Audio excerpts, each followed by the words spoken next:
Hello and welcome to the Pre-Chiro podcast. I'm your host, Dr. Ben Glass, and today I have the pleasure of making a professional chiropractor connection with Dr. Ryan Cason out here in California. Dr. Ryan, can you just get us started by reflecting on where you were at in life when you decided you wanted to become a chiropractor? Yeah. So my chiropractic story, it's pretty basic. It's one that you hear over and over again. I was in high school. I had a football injury, hip injury, and I was in pain 24/7 for about a year. My hip got to the point where it was giving out. I was falling down randomly. I was in PT weekly for a year. Nothing was working. So I thought, I guess this is just what I'm going to live with. This is my normal. Couldn't play sports, which was a huge bummer. And then the best thing ever happened. My mom hurt her shoulder, and someone said, "Oh, you need to go to my chiropractor." So she went to her chiropractor for shoulder. She got better, and my mom just asked, like, "Hey, do you think you could help my son? He has this hip thing." She said, "Bring him in." So I went in. It was a weird experience, man. It was nothing like I ever experienced. She just said, "Hey, you got some misalignments. We're gonna correct them, and then the function will restore." I didn't know at the time that she was principled, but looking back, she was. And I just remember she adjusted me. I thought she broke me. Like, she blew me up. She was a 70-year-old lady. Her name was Dr. Judy Wilson, and she blew me up and she scared me. But I just remember getting off the table, and that was the first time that I ever left a doctor's office feeling better. Like, I never went to a doctor or PT. I could hardly walk out of PT after all the massage and modalities and stuff. But I got off that table and I was like, it felt better. And I knew then that's what I want to do. I want to make people feel better. And that's what I thought it was about at the time, you know? And then you get into it and you realize there's so much more: the neck, back, hip pain, that kind of stuff. Wow. So if you could go back to that moment and give yourself advice of like, okay, you really want to go to chiropractic school, how would you orient that 17, 18-year-old high school athlete to prepare themselves? Like, what should they maybe start to expose themselves to? Maybe you could reflect on what you did before you went to chiropractic school, what that path looked like for you, and how it might have been able to be a little more focused given the awareness you have now. Yeah. So right after high school, I went to college. I went to Arizona State. I was a kinesiology major. And that was great. It's just I wanted to move a little faster. There were a lot of classes that were full. I was having to wait till next semester. So I ended up leaving Arizona State, and I went to two different community colleges to get all my prereqs done. I took some prereqs at Life West to meet all my requirements, and I actually got early acceptance into chiropractic school. So I did my 90 units. I applied, and they accepted me. I was 20 years old when I started chiropractic school. So I was definitely on the fast track. If I were to give myself some advice, I would have went to more chiropractors. I would have seen different chiropractors, because I had only had my one chiropractor, Dr. Wilson, and she did her thing. And when you get into it, you realize, oh, there's this whole world. There's all these techniques. There's all these different philosophies. So just to go and get in as many offices as possible and really start to feel out my path, I would have liked to do that a lot sooner, I think. That's awesome. Can you kind of speak on what your personal experiences were before chiropractic school with just like being a kinesiology major, being surrounded by obviously a group of kinesiology students who maybe weren't interested in chiropractic? Did it ever show up in your field of, you could go become a chiropractor and that was like something you were interested in, so you could talk about it with your fellow kinesiology students? Like, what was the culture like on that Arizona State campus? Because I imagine there was probably 50 plus kinesiology students, right? Oh, there were hundreds. ASU is like the biggest, one of the biggest campuses in the country. Kinesiology was actually a big major there. I would say the people that were kinesiology majors were focused on becoming PTs. And if it wasn't PT, they wanted to be athletic trainers. But it was the study of movement, right? It relates to all those professions, including chiropractic. The only time we had exposure to chiropractic was in one of my anatomy lectures. There was a chiropractor that came, and he talked about it as a career option. And that was pretty cool. I don't think very many of them ended up in the chiropractic arena. I don't think a lot of them understood what chiropractic is. I still think that's a problem, even with people that are practicing chiropractors. I think they don't know what chiropractic is. Mm-hmm. Um, so so yeah, there was I was probably the only one that was on a chiropractic path. I think there would have been more had there been more exposure to it, because I feel like the thing that was drawing these people to PT or athletic training, it would have fit so well in chiropractic as a profession as well. Hmm. So you mentioned that you took prereqs at Life West. You get to Life West, you're 20 years old. What were some of the challenges you faced? What were some of the surprises that you encountered? What did you gravitate towards? Like, what was that experience like getting started in chiropractic school? It was exciting, man. It was a whole new world. I literally felt like I was going to Hogwarts, you know, like everyone's in here, we're all practicing our magic, our different techniques, and there's just like this on Life West campus, at least, there's this like culture of community, you know, where everybody's in it together. I really like that about Life West. And I just had no clue. I didn't know philosophy at all. Like, I didn't know there was chiropractic philosophy. I still thought it was about neck, low back pain, that kind of stuff. So when my eyes were open to philosophy, it blew my mind. And I was so excited that there was more to it than what I thought. Also, starting to learn different techniques. I didn't know Gonstead was a thing. I never heard that name. I didn't know there was upper cervical only techniques and these technique wars, and you know, that we get into on campus where my technique's better than yours. That was fun. But yeah, I just eyes were open to how big the profession was. Hmm. Just looking back now, what kind of student culture existed at chiropractic school when you were there? Like, you said that there was different technique clubs, different groups and communities, sub-communities, and that there was a little bit of ego involved with like my approach is better than your approach. But like, what were students up to? What seemed to be um, like the makeup of the student body? Did you find a lot of other young 20 somethings that were in your age group? Were there a lot of older people? Like, what types of people were you hanging around? I guess I'm curious about. So quarter 1, I was commuting still. So I lived in Benicia. I was commuting to Hayward, so I didn't get a huge opportunity to participate in a lot of things just because of the commute and the drive back and forth. Second quarter, found a group of students that wanted to have a house. We rented a house, and I was right next to campus. And then that's when it was like, let's get involved in everything. I really gravitated towards, at the time, adjusting ninjas. That was like my introduction to the art of chiropractic, where chiropractic is artful, and that idea of connection and ease and correcting a subluxation, like we get like this much of it in quarter 1, and then to go to a training group where you're learning, that's what I gravitated towards. I did that the whole time I was there. I highly recommend getting involved in a training group. There's a number of training groups out there now, and Adjusting Ninjas is KTC now, so you probably heard that. But there were other groups too. There was like a big Gonstead group culture there. The upper cervical people were their own little crew. They were the principled ones that wanted to tell you that you weren't practicing chiropractic. You were adjusting extremities if it's below C2, that whole thing, Hmm. which was fun.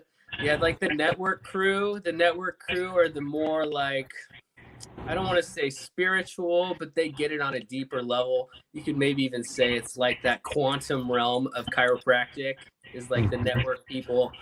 Um, but I rolled mostly with the Adjusting Ninjas, but I love talking to all the different people because you can learn so much. And even now, I go back to campus. I was just on campus yesterday and talking to some students. I learned so much, man. Like, they know their stuff. So I try and get around students as much as possible.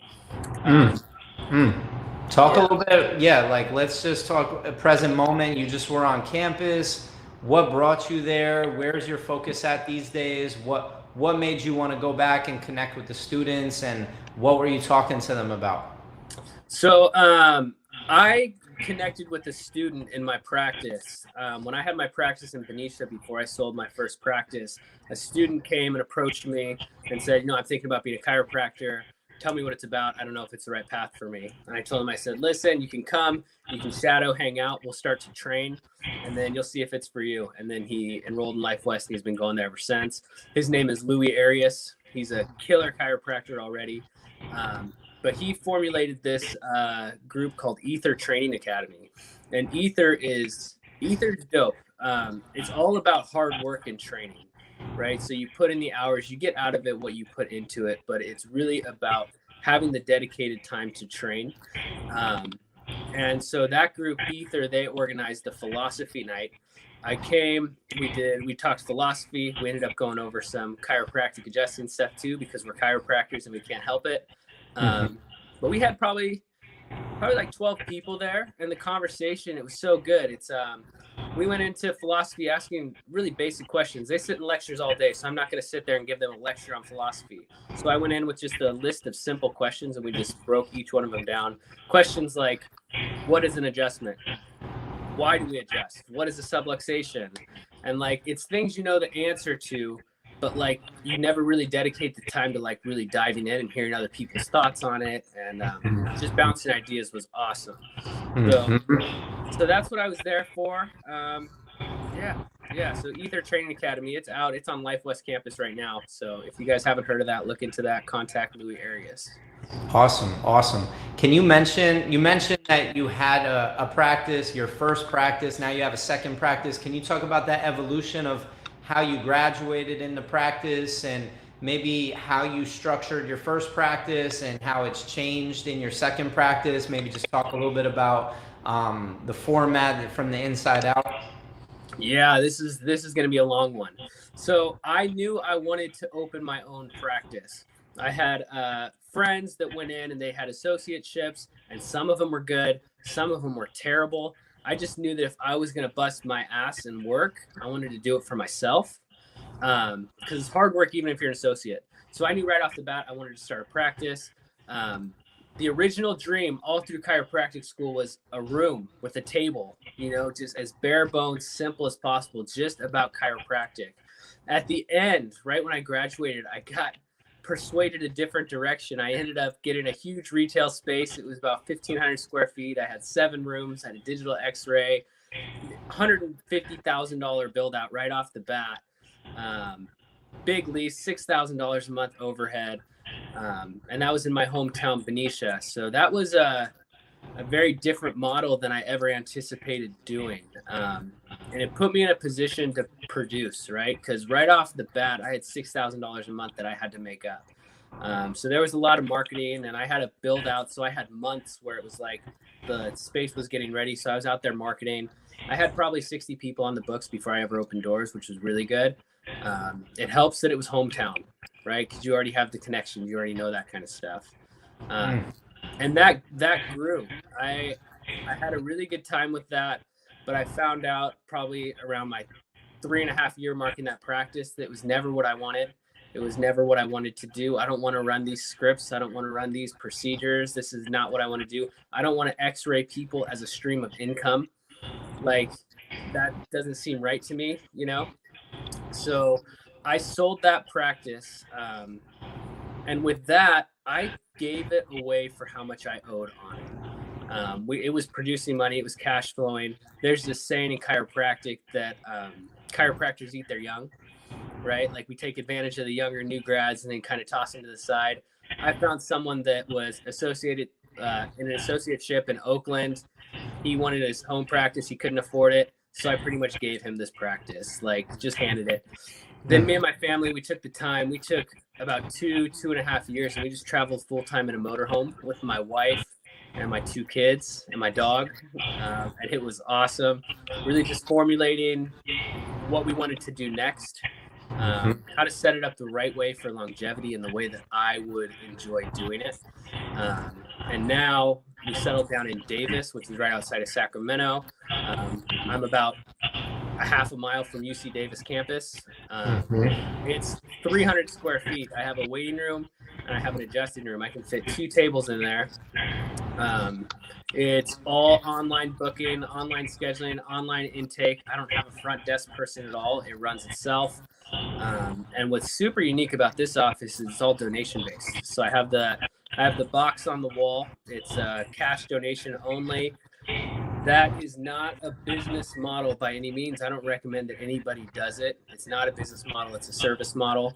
My favorite part about that, though, is that at the end of the day, I go in there and there's money in that box and I don't know who gave what.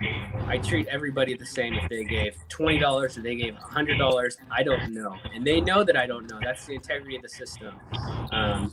So far, it's working out great. A couple of things inspired that, though. In my first practice, I had $130 initial exam, which it's still on the lower end, but then it was $50 visit to visit. And I wanted to see families. And now for a family of four to come in on a weekly basis, that's $200 a month. It's cost limiting for a lot of people. So my goal was to see whole families. Doing that in a donation-based setting, it's not even a conversation. Like, I'll use the old Reggie Gold line where he says, I don't see individuals, I see families.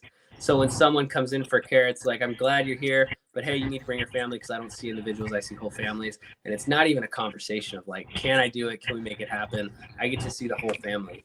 That was probably the main motivator for that model. Yeah, so we're growing. We're brand new. I opened in mid-December, right at the holidays. So this is like first month taking off.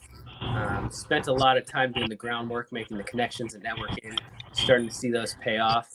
Can you reflect on the consciousness you had when you first graduated to start your own practice, and what it was from your experience in chiropractic school that led you to this place that you felt empowered enough to go right into starting your own thing?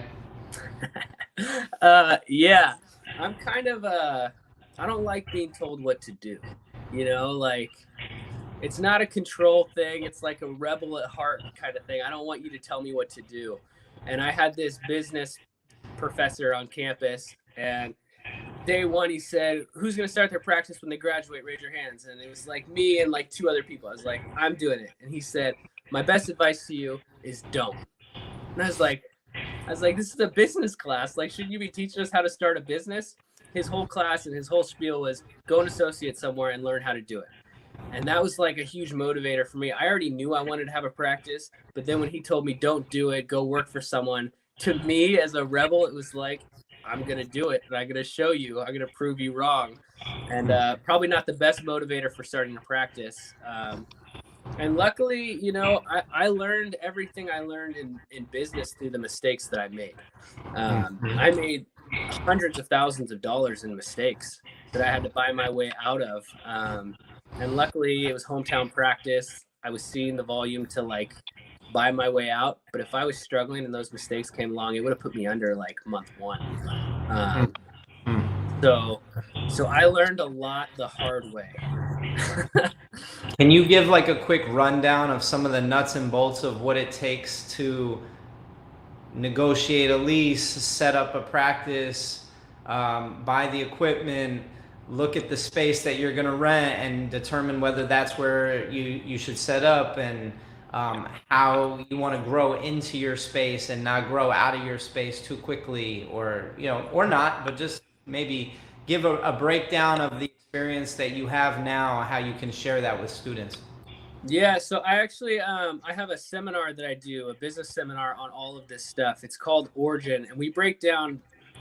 It's not the most exciting seminar, I'm not going to lie to you guys. It's the nuts and bolts, the stuff, exactly what you're talking about. The stuff that no one's going to teach you. Everyone wants to talk about marketing and branding and those kind of things, and we do cover those topics, but it's the little stuff like lease negotiation, selecting the location, structuring your business, all that.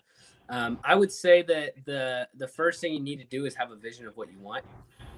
Like, what do you want? Like, what's your max that you want to see? Do you want to see 150 people a week? Do you want to see 50 people a week? Where are you comfortable? And that'll kind of start to guide you one way or another. When it comes to starting your first practice, I really think that your first practice does not have to be your dream practice. When you're starting out, you have zero patients. I'm a big fan of keeping the overhead low and keeping things very simple, because you can always grow and build from that. And it's way easier, way less stressful to do that when you have patients already going on with you. When it comes to lease negotiation, there's a lot of things that I had no clue about. I didn't know when you go online and you look and it says, oh, it's $2,000 a month. It's like, okay, well, what does that include? Right? Like, you don't think about that. It's like, okay, it's $2,000 a month. I can afford that.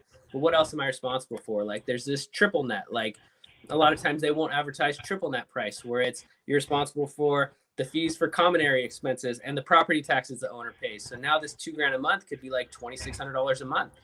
You never know that. You don't know if it includes utilities. You don't know if it includes Wi-Fi. You don't know hours that you can access the building, what kind of changes you can make to the building. That's all in the contract, and that should be negotiated. Another thing that I had no clue about was tenant improvement allowance.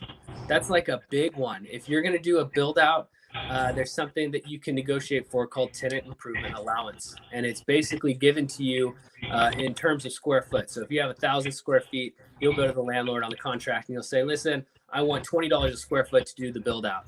And they'll say yes or no. They're probably going to say no and offer you lower, like probably nothing. But if you were to get $20 a square foot at 1,000 square feet, now they're giving you $20,000 to do your build out.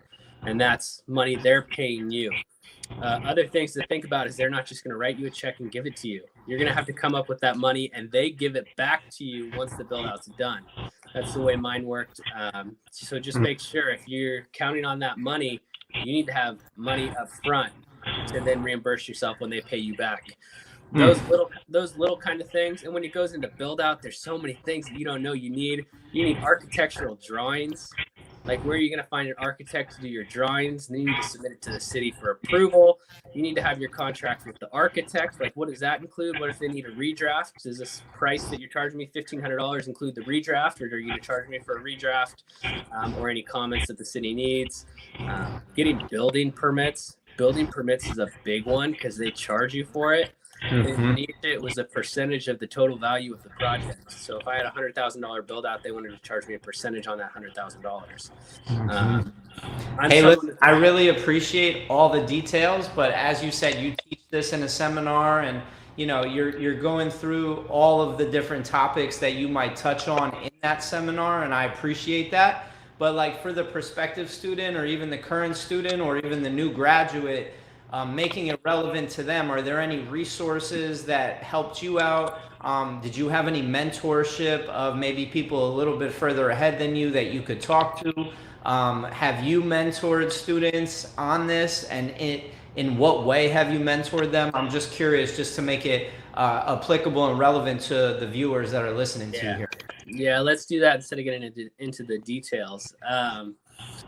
Yeah, my mentorship was, upon graduating, it was Amped. Amped is a program. They give you the scripts. They tell you how you're going to do every little thing in your office. And I think that works really well for a certain type of person. They'll tell you what kind of space you need, how you're going to do your screenings, all that kind of stuff. So I relied heavily on that. It was just not something that I wanted. And I didn't realize that I didn't want that type of office until I was in it. You know, as far as mentoring other students and how it's applicable to them, I think the sooner you can get a realistic view, the better, right? Because if you're in school and from quarter 2 onwards, you're talking about this is the kind of practice I'm going to have. And then you get to quarter 13 and you're like, okay, that's not realistic. I can't afford that. I can't get funding. I can't do that. Now I need to start over, scrap the whole thing, and let's just throw something together, right? So if you're early in the program and you can talk to someone, I talk to students all the time about, like, what do you want your office to look like? And then we kind of tear it apart, and they're really sad about it. Like, I get it. It's like, that's your dream and that's the goal. But like, how can we start?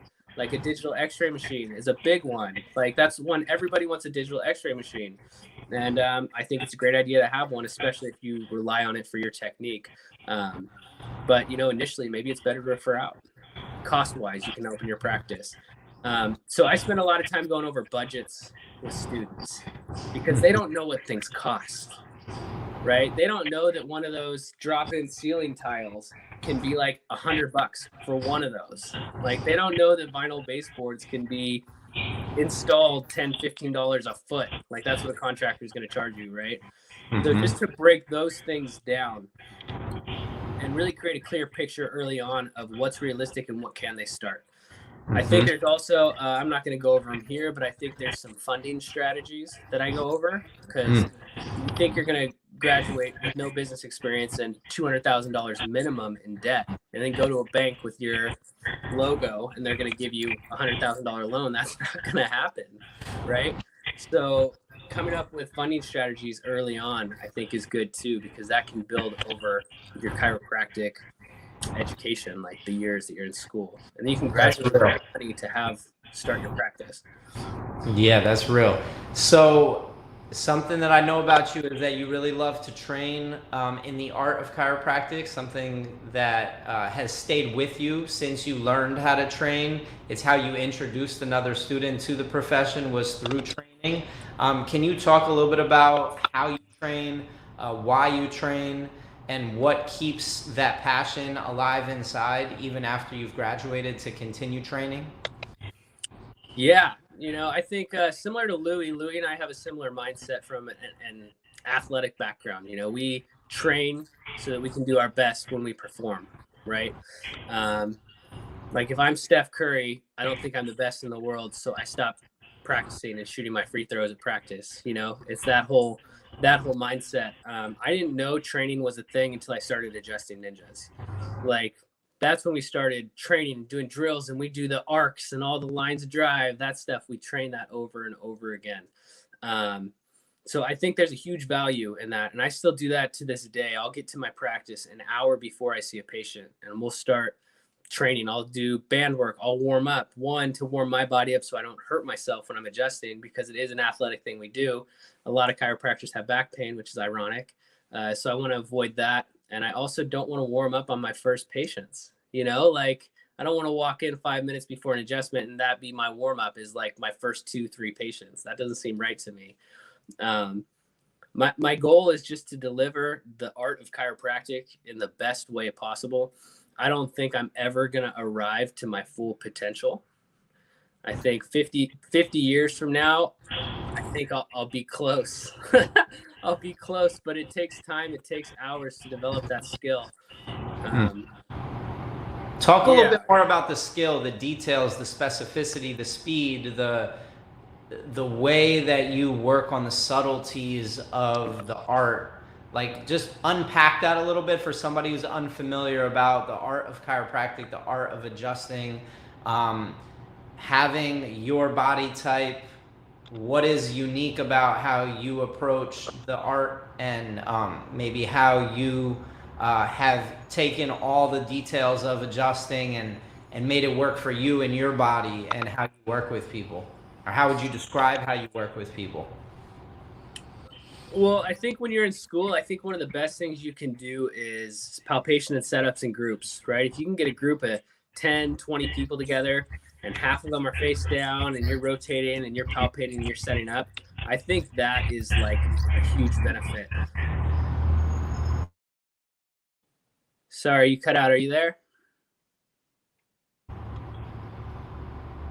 Hello? Hey, are you there? Yeah, I'm here. Your video, hit the video button on the, there you are. Yeah. Sorry, man. My phone's on Do Not Disturb, but someone just tried to call me. Sorry. Oh, it's all good. So I was saying, Just start over. You were talking about palpation groups of 10 or 20?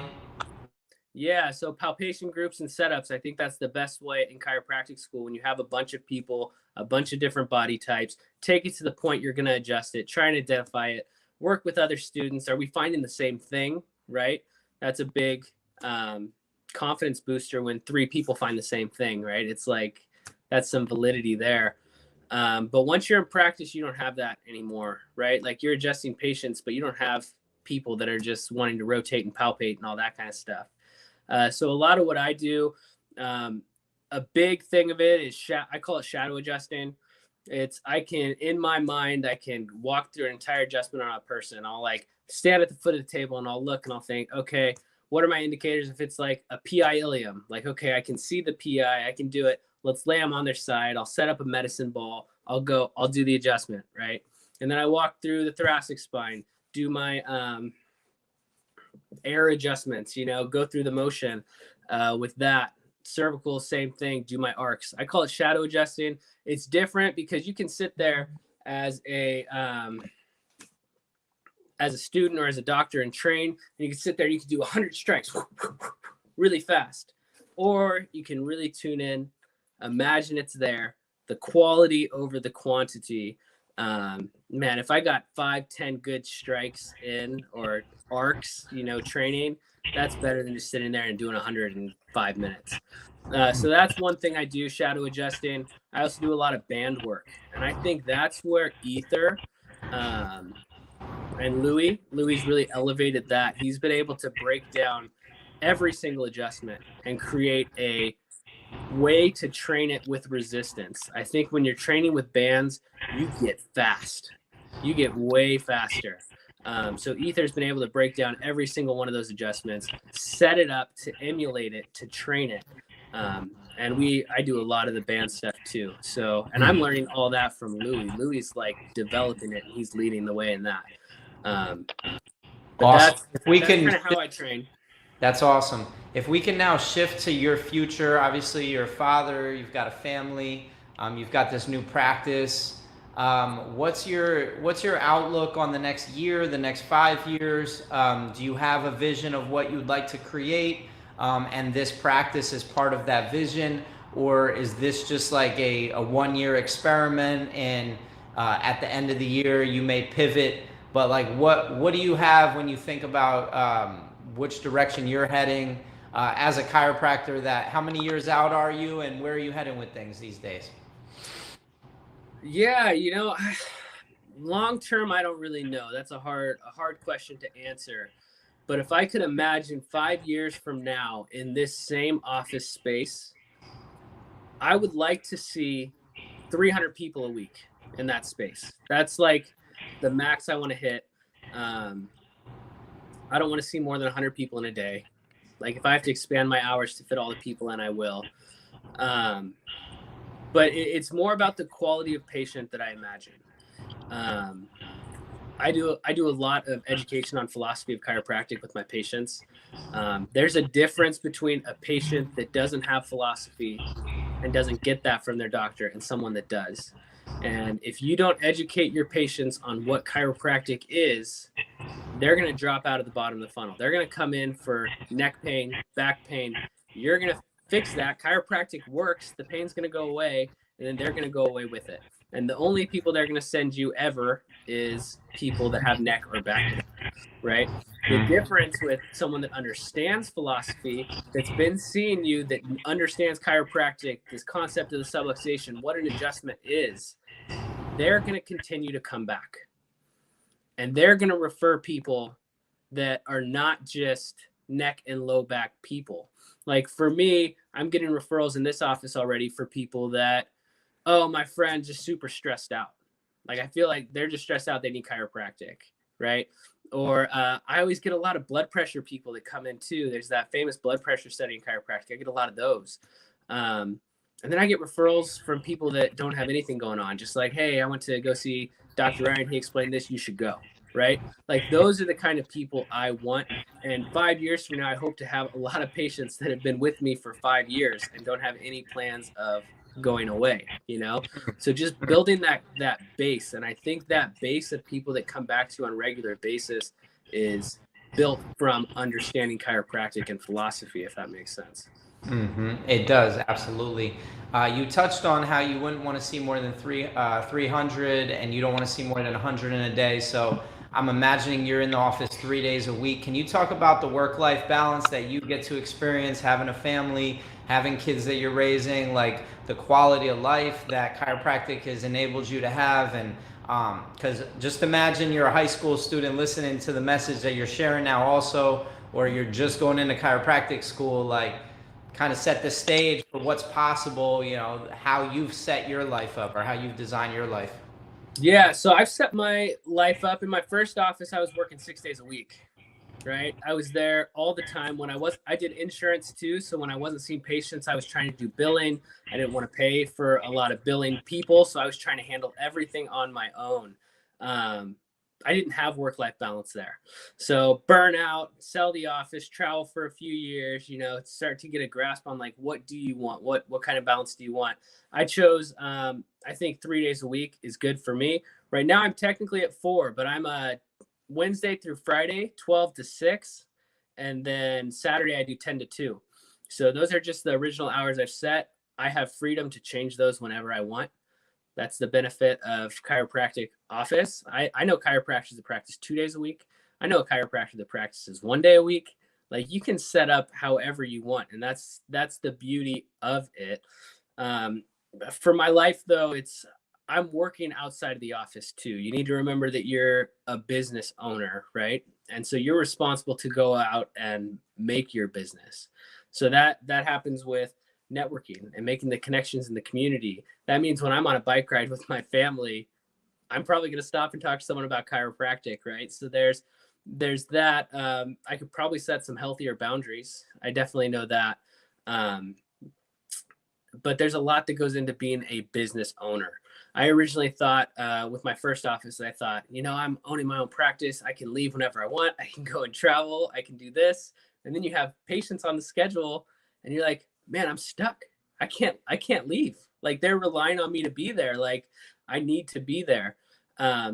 So at least with this office, with less hours, I do have a better work-life balance. We're involved in this community. My kids are getting involved in this community, which they love. And we have time to kind of do whatever we want, between 12 and 6. So my first office, my hours were 6 a.m. to 10 a.m. and then 3 to 7. And then in that 10 to 2 range, I was doing paperwork, trying to walk, market, do that kind of stuff. So I was working like 6 a.m. to like 7:30 at night. And I had to get into the office before, because even then I still trained. So I was commuting from Sassoon, getting to my office at 5:30, not leaving till 7:30, 8 at night, 5 days a week. And then I had hours on the weekend too. That was not work-life balance at all. So I recommend to set boundaries. I don't think you need to be there that much. I would never tell someone to work 5-6 days a week. So to just change the topic completely, if I'm a student, where's my blind spots at? Like, what are some of the patterns that you've observed, just being a student of the game? What are some patterns that you've observed where you're like, hey, students are really not prioritizing certain things, or they've got this approach to school where it's all about class and not enough about what happens outside of class, or they're not maximizing the time that they have to really develop the skills or develop the vision or develop the approach that they want to take in their graduation transition. Can you kind of just like help remove some of the blind spots that students might have today in chiropractic school? Yeah. First, you need to understand the chiropractic school is geared towards getting you to pass boards.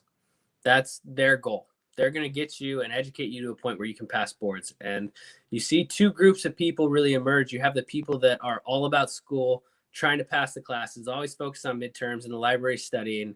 And then you have the people that are focused on the art of chiropractic, the adjusting. They're the ones that all the seminars, they're the ones training in the palp rooms during breaks, those kind of people.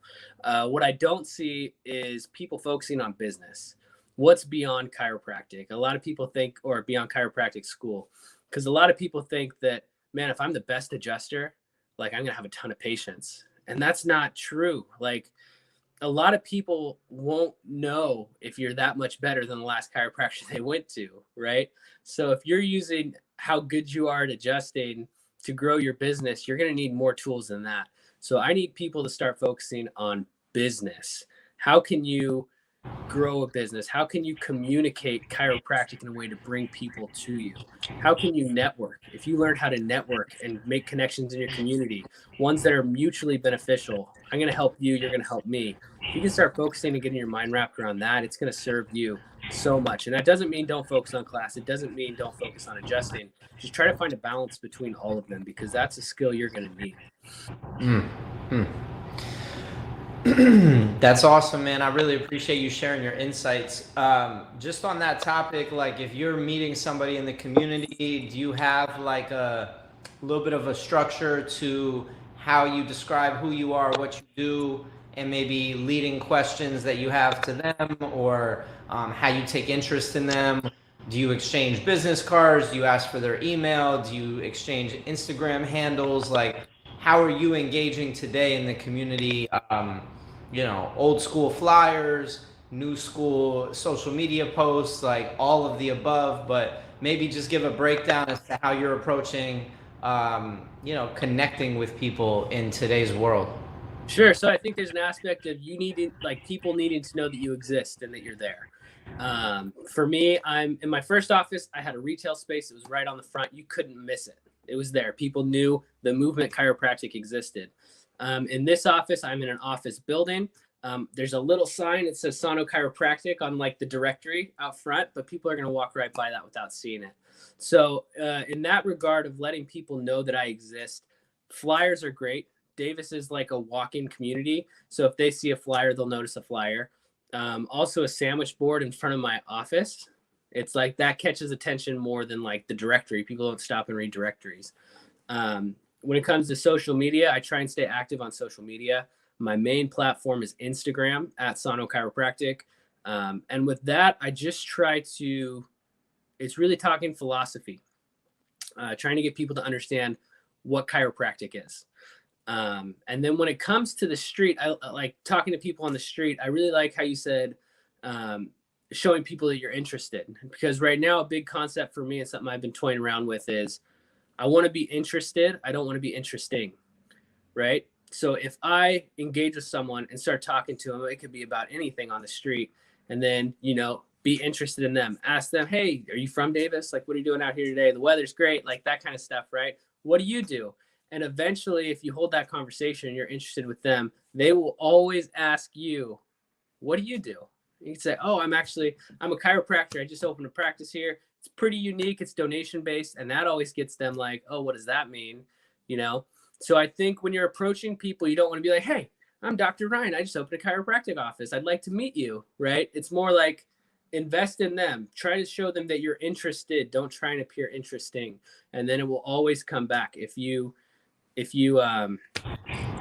show them that you care and that you're interested, they will always ask. Every single time they'll ask, what do you do?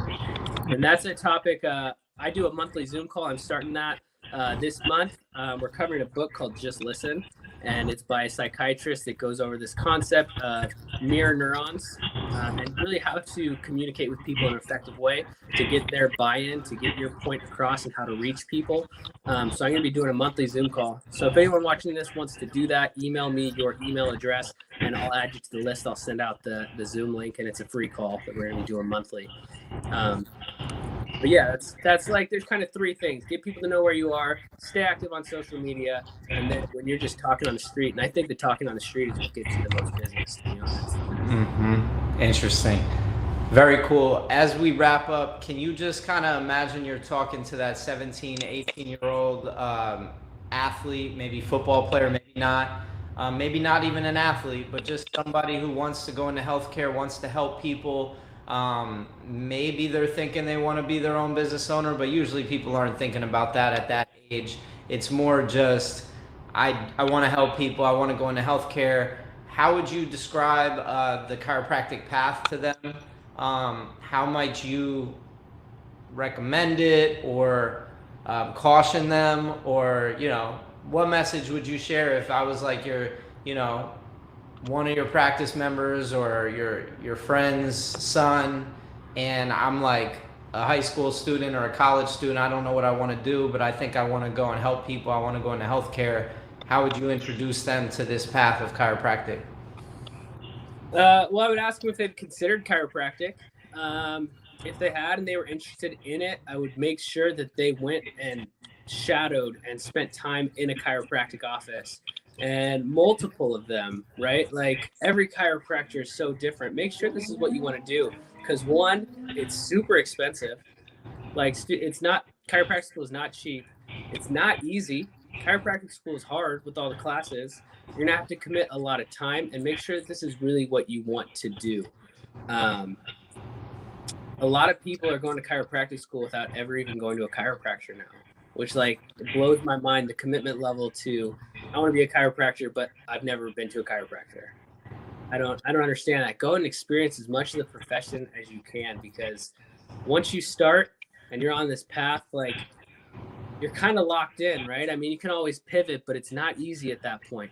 Mm-hmm. Try and get a basic understanding of the science, right? Like in chiropractic school, there's so much science. If you're an art major or a business major, it doesn't mean it's impossible to get through chiropractic school, but you don't have that foundation of science, of basic anatomy, of basic chemistry, biology, that kind of stuff.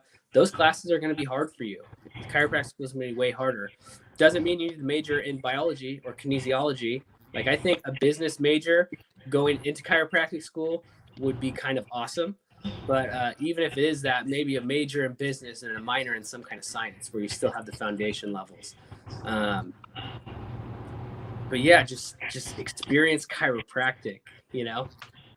Mm-hmm.